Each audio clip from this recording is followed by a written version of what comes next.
স্বাগত জানাচ্ছি বাংলাদেশ টেলিভিশন চট্টগ্রাম কেন্দ্রের সাহিত্য বিষয়ক আলোচনা অনুষ্ঠান বিশ্ব সাহিত্যে। আজকের প্রসঙ্গ আধুনিক সাহিত্যের অনন্য কবি ও চিন্তক কথাকার জেমস জয়েস। আজকের অনুষ্ঠানে আমাদের মাঝে অতিথি আলোচক হিসেবে উপস্থিত আছেন কবি ও গল্পকার ফুয়াদ হাসান, সহকারী অধ্যাপক পূর্ব বাকলিয়া মহিলা কলেজ। আরও আছেন বিশিষ্ট অনুবাদক ও সাহিত্যচিন্তক আলমগীর মোহাম্মদ, সহকারী অধ্যাপক, Bangladesh army international university of science and technology. আপনাদেরকে আজকের অনুষ্ঠানে স্বাগত জানাচ্ছি। আধুনিক সাহিত্যের ভাষা, ভঙ্গি এবং কৌশলকে যিনি খুব বেশি প্রভাবিত করেছিলেন, বলতে গেলে উপস্থাপনার শৈলীকেই যিনি পাল্টে দিয়েছিলেন, তিনি জেমস জয়েস। আজকে আমি প্রথমেই জেনে নেব আমাদের কবি ও গল্পকার ফুয়াদ হাসান থেকে তার জীবনীটুকু।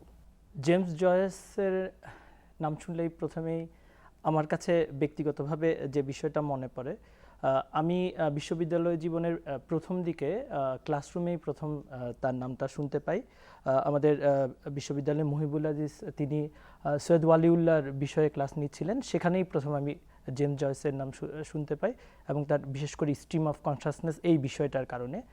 তো এটা এই কারণে বললাম যে কেননা আমাদের সাহিত্যের ওয়ালিউল্লাহ এবং বুদ্ধদেব এই দুজনের মধ্যে জেমস জয়েস মারাত্মকভাবে প্রভাবিত করেছিলেন।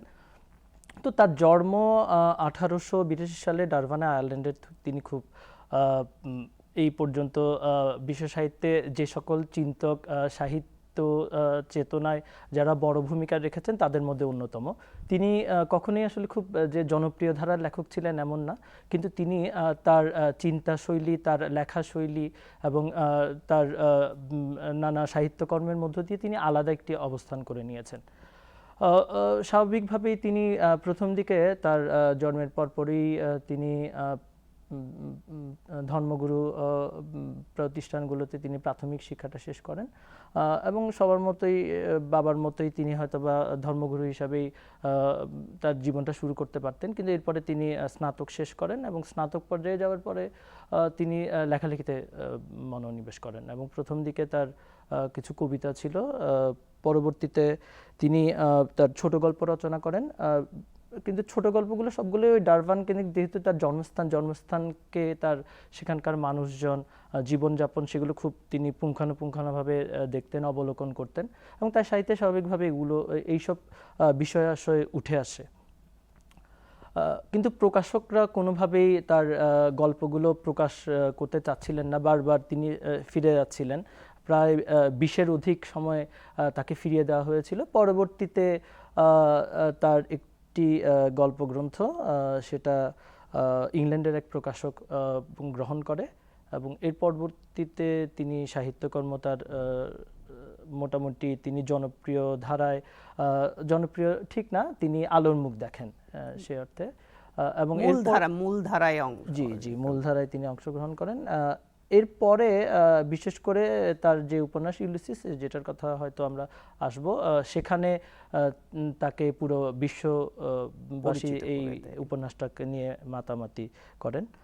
তো ব্যক্তিগত জীবনে তিনি পরবর্তীতে এক নোরা নামে একজনের সাথে তিনি জীবনযাপন শুরু করেন। পরবর্তীতে তার সাথে বিয়েও হয় তার এবং জীবনের শেষ দিন পর্যন্ত তিনি তার সাথে একসাথেই থাকেন। তার জীবনের ভাঙা গড়ার মধ্য দিয়ে যে উত্থান পতন বা দেশ থেকে তার নাটকের জন্য তিনি তাকে চলে যেতে হয় তার জন্মভূমি ছেড়ে। তিনি ইউরোপের অনেকগুলো দেশ তিনি ভ্রমণ করেন, অস্থায়ীভাবে বসবাস করেন, কিন্তু তার মাথার মধ্যে তার জন্মভূমি রয়ে যায়। তিনি বারবার ফিরে আসতে চান আমাদের এবং তার লেখালেখির মধ্যেও আমাদের মাইকেল মধুসূদন দত্তের মতো তিনি অন্য জায়গায় থাকলেও তার ডারবান শহরটা বা তার ওই জন্মভূমিটাই তাকে বারবার টানে এবং ডারবানিস নামে তার গল্পগ্রন্থ আছে, সেখানে তিনি জীবনের কথাগুলো, এই সাধারণ মানুষের জীবনের কথাগুলো বলছেন। কিন্তু সাধারণ মানুষ বলতে তিনি শুধু নিম্নবিত্ত, উচ্চবিত্ত বা মধ্যবিত্ত এমনটা ধরেননি, তিনি সকল শ্রেণীর মানুষ। আমরা সাধারণত আমাদের বিশেষ করে আমাদের কবি সাহিত্যিক এদেরকে আমরা আলাদা শ্রেণী গতভাবে তাদেরকে ধরি, কিন্তু এদিক থেকে তিনি সকল শ্রেণীর সকল পেশার মানুষকে তিনি দেখেছেন।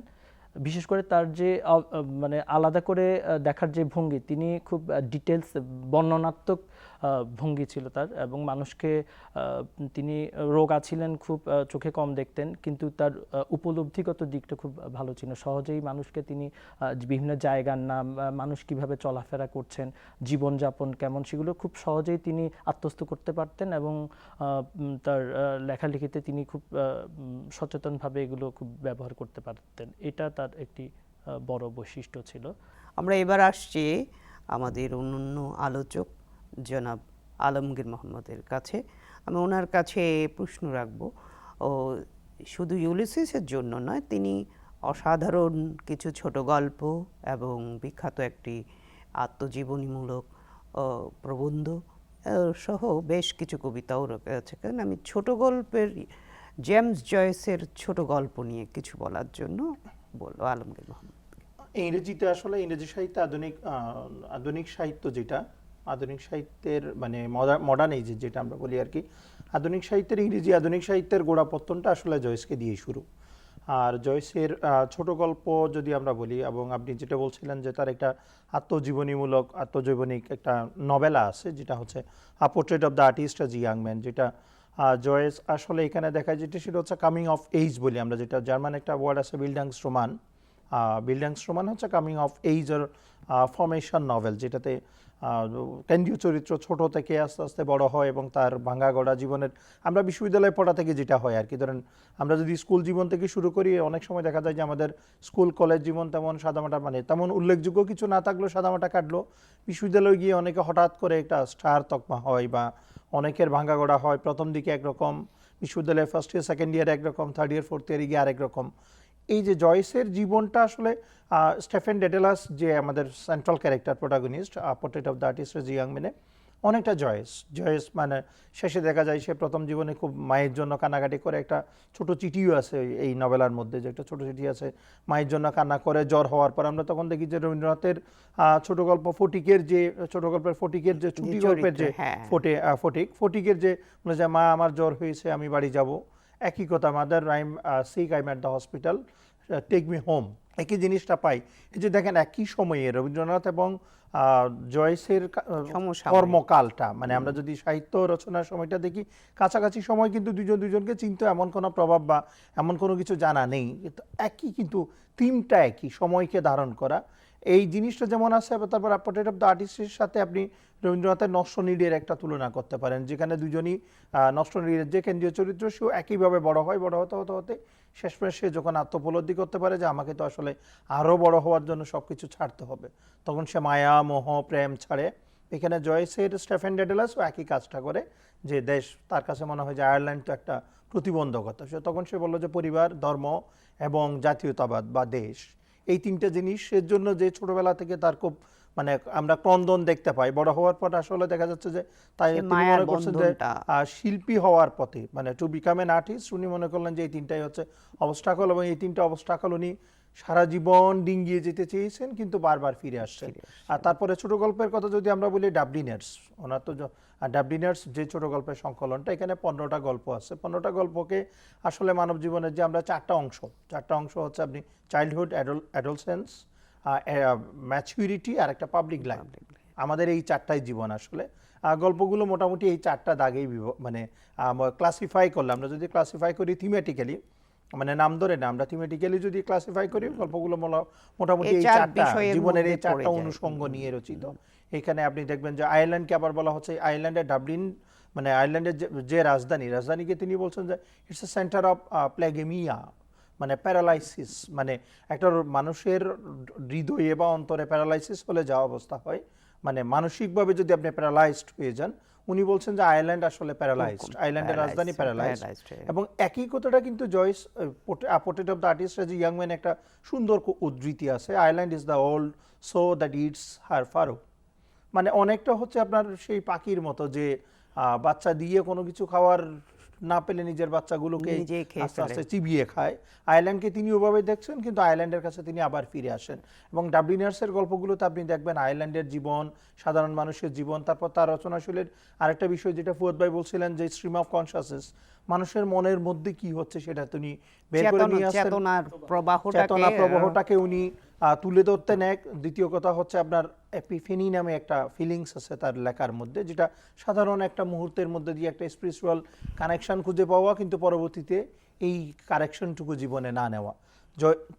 জয়েসের ছোট গল্পের ক্যারেক্টারগুলো মোটামুটি এটাই, যেমন বিশ্ববিদ্যালয়ে অনেকগুলো গল্প পড়ায়, দ্য ডেড পড়ায়, তারপরে আপনার আরবিটা পড়ায়, যেখানে একটা শিশুর বড় হওয়া থেকে আস্তে আস্তে মোহভঙ্গ হয়। শেষের দিকে আমরা যদি দেখি যে একটা আমাদের একটা গল্প আছে যেটা পাবলিক লাইফের একটা ম্যাচুরেশনের বার্তা দেয়। ওভারঅল আপনি যদি আধুনিক ইংরেজি সাহিত্যে ছোট গল্প পড়া শুরু করেন, ডাবলিনার্সের যে 15টা ছোট গল্প, এই 15টা ছোট গল্প পড়লে মোটামুটি একজন পাঠকের আধুনিক সাহিত্যের যে মানে পদার্পণ বা আধুনিক সাহিত্যের ভেতরে যাওয়া, সেটা জয়েস একজন পাঠককে সেই জায়গায় নিয়ে যায়। আমরা এই পর্যায়ে চলে আসব আমাদের অন্য আলোচক ফুয়াদ হাসানের কাছে। আমরা জানি আধুনিক উপন্যাসের অন্যতম হচ্ছে ইউলিসিস। এটি সাহিত্যে, বিশেষ করে ইংরেজি সাহিত্যে তো অবশ্যই, বাংলা সাহিত্যেও অনেক বেশি প্রভাবিত করেছেন। আমরা তার এই বিখ্যাত উপন্যাসটি নিয়ে বলার জন্য অনুরোধ করব। আপনি ঠিকই বলেছেন, ইউলিসিস সম্পর্কে এই শতকে শোনেনি এমন কোনো সাহিত্য আলোচক, সমালোচক বা সাহিত্য অনুরাগী এমন কোনো পাঠক পাওয়া যাবে না। তো এই প্রসঙ্গে জেমস জয়েস সম্পর্কে ডব্লিউ ইটস একটা চমৎকার কথা বলেছিলেন। তিনি বলেছিলেন, এই মুহূর্তে আলমগীর ভাইয়ের কথা শুনতে শুনতে মনে পড়লো, তিনি বলেছিলেন যে James Joyce had killed 19th century. তিনি আসলে নতুন শতকের আসলে লেখালেখির মধ্য দিয়ে নতুন শতকের সূচনা করেছিলেন, এবং এর প্রধানতম কারণ হচ্ছে ইউলিসিস। এবং ইউলিসিস এটা পৃথিবীর বোধহয় সবচেয়ে জটিলতম উপন্যাসের মধ্যে একটি। দীর্ঘ উপন্যাস, খুবই দীর্ঘ, কিন্তু পুরো কাহিনীটা একদিনের। এবং এটা আবার না হয়েছে মিথোলজি থেকে, গ্রিক মিথোলজি থেকে। এবং মজার ব্যাপার হচ্ছে এই উপন্যাসটার কথা বলতে গিয়ে আমার মাইকেল মধুসূদন দত্তের কথা মনে পড়ছে। তিনিও আমাদের এই প্রাচ্যের একটি মিথোলজি থেকে তিনি রূপান্তর করেছেন, রিকনস্ট্রাকশন করেছেন। সেটা হচ্ছে আমরা সকলেই জানি, রামায়ণ থেকে নিয়ে তিনি মেঘনাদ বধ কাব্য রচনা করেছেন। চরিত্র একই রকম ছিল, কিন্তু এখানে এসে চরিত্রগুলো তার মতো করে কথা বলছে।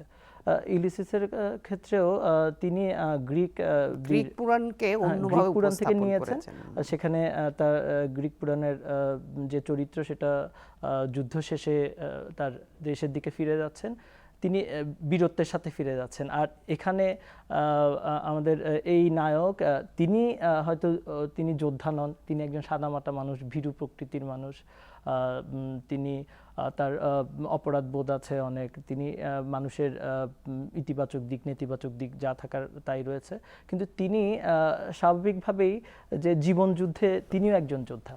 তিনি এই গ্রিক বীরের সাথে এই আমাদের ব্লুম যে নায়ক, তার তুলনা করছেন, এভাবেই তুলনা করছেন। এবং কাহিনীটা খুব আহামরি, খুব যে বড় কাহিনী এমনটা না। তিনি কেন্দ্রীয় চরিত্র, প্রধান চরিত্র তিনটি, এর মধ্যে তিনি চাকরি হারিয়ে ফেলেন, নায়ক তিনি চাকরি হারিয়ে ফেলেন। এরপরে তার স্ত্রী অন্য জায়গায় চলে যায়, এবং এরপরে তিনি সমাজের কাছ থেকে, পরিবারের কাছ থেকে তিরস্কৃত হচ্ছেন।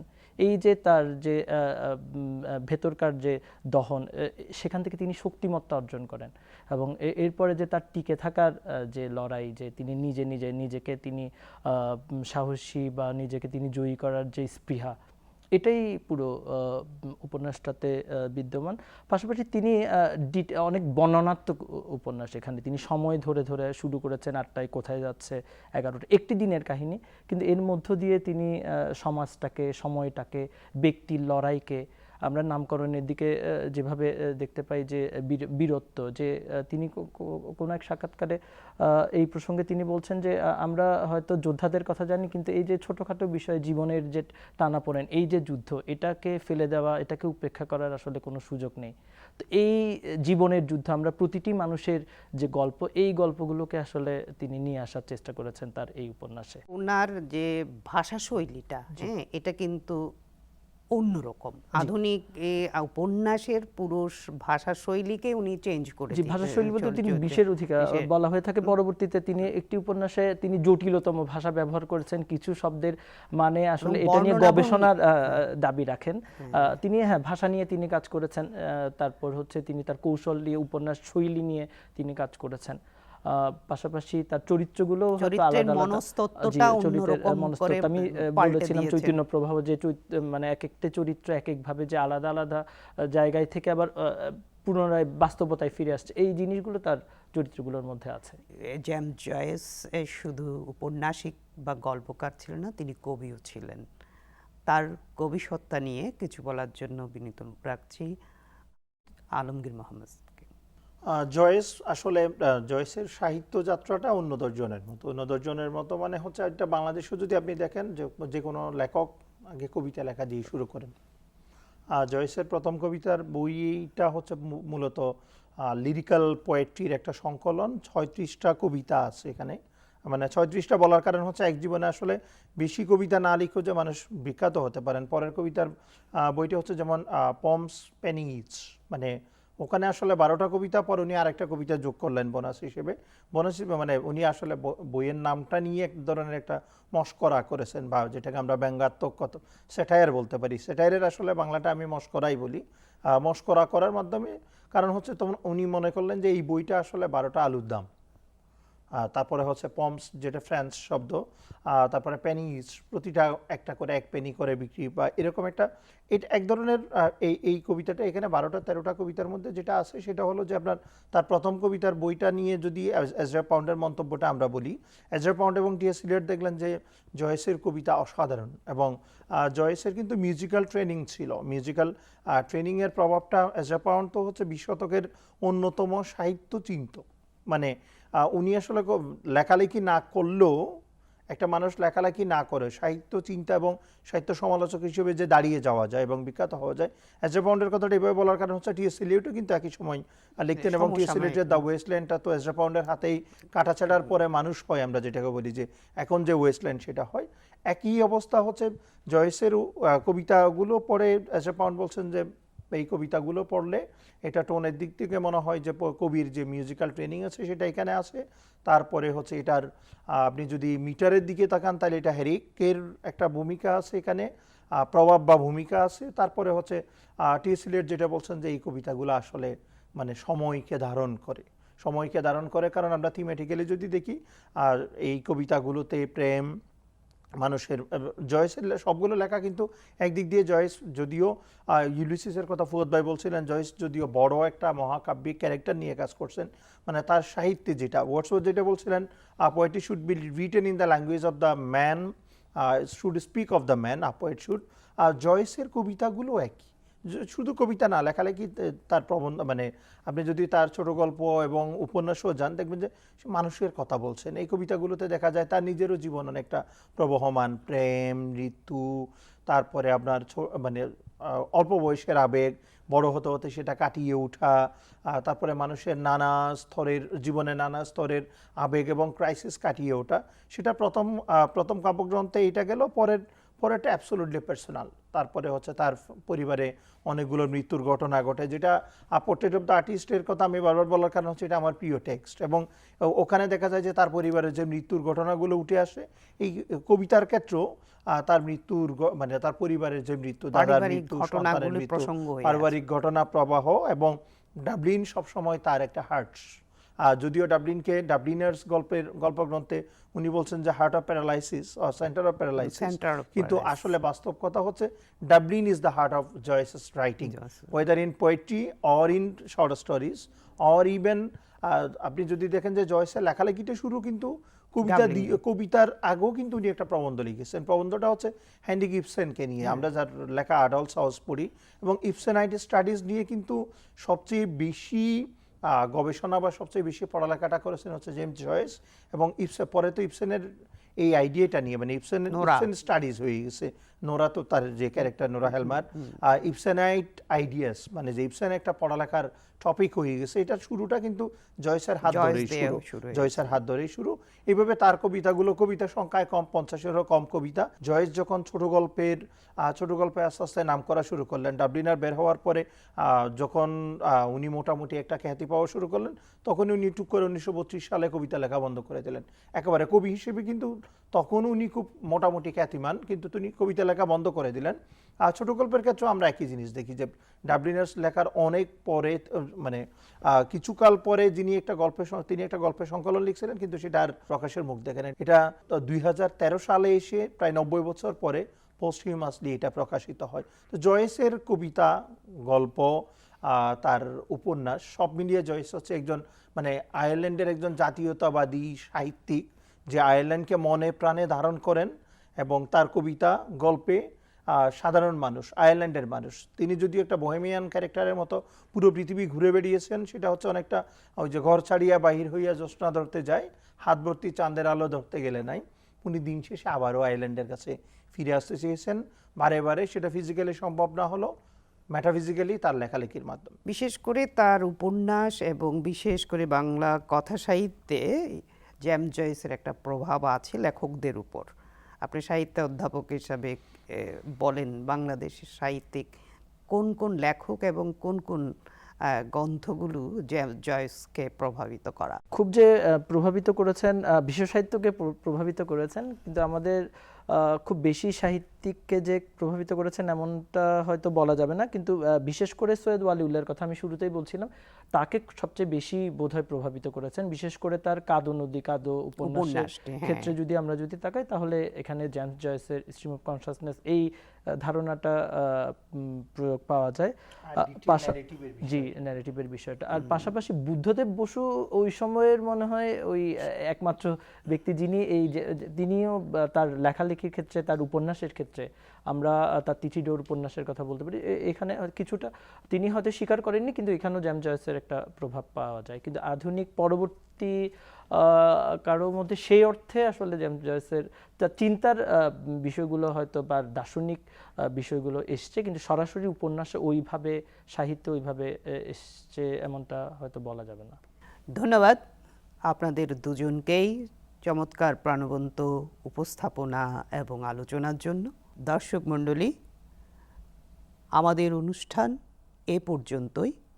আপনারা যে যেখান থেকে এই অনুষ্ঠানটি উপভোগ করছেন, সুস্থ থাকুন, নিরাপদে থাকুন।